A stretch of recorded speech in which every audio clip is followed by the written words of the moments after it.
আল্লাহর নবী বিশ্ব নবী যে হাবিবুল্লাহ সাল্লাল্লাহু তাআলা আলাইহি ওয়াসাল্লাম আমার আপনার নবী যেন বেলালকে বলতেছেন, বেলাল তুমি আলকামার কাছে যাও, আলকামার কাছে যাওয়ার পরে আলকামার খবরটা তুমি যেন নিয়ে আসো। হযরতে বেলাল রাদিয়াল্লাহু তাআলা আনহু যেন বাবা এক পা দুপা করে আলকামার বাড়িতে চলে যায়।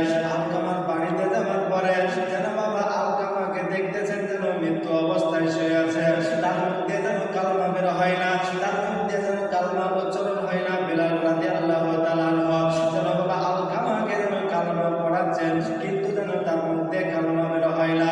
হযরতে বেলাল রাদিয়াল্লাহু তাআলা আনহু যেন বাবা নবী মুস্তাফা সাল্লাল্লাহু তাআলা আলাইহি ওয়াসাল্লামের কাছে আপনার চলে যায়। যাওয়ার পরে বলতেছেন, বলে ইয়া রাসূলুল্লাহ,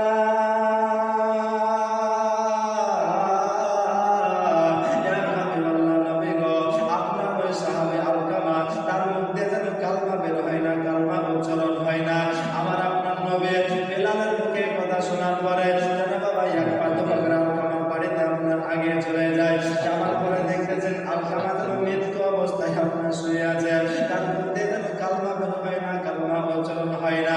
আল্লাহর নবী বিশ্ব নবী হাবিবুল্লাহ সাল্লাল্লাহু তাআলা আলাইহি ওয়াসাল্লাম যেন বাবা বেলালকে বলতেছেন, বেলাল তুমি একটা কাজ করো, তুমি এক খোঁজ নিয়ে দেখো এই যে আলকামার দুনিয়াতে পৃথিবীর জমিনে তার আত্মীয় স্বজন বলে কেউ বেঁচে আছে কিনা। হযরতে বেলাল বলতেছেন, বলে ইয়া রাসূলুল্লাহ, ইয়া হাবিবাল্লাহ নবী গো, আলকামার তো দুনিয়াতে আত্মীয় স্বজন বলে কেউ বেঁচে নাই, তবে নবী গো আলকামার যেন বৃদ্ধ মা যেন বাবা দুনিয়াতে বেঁচে আছে।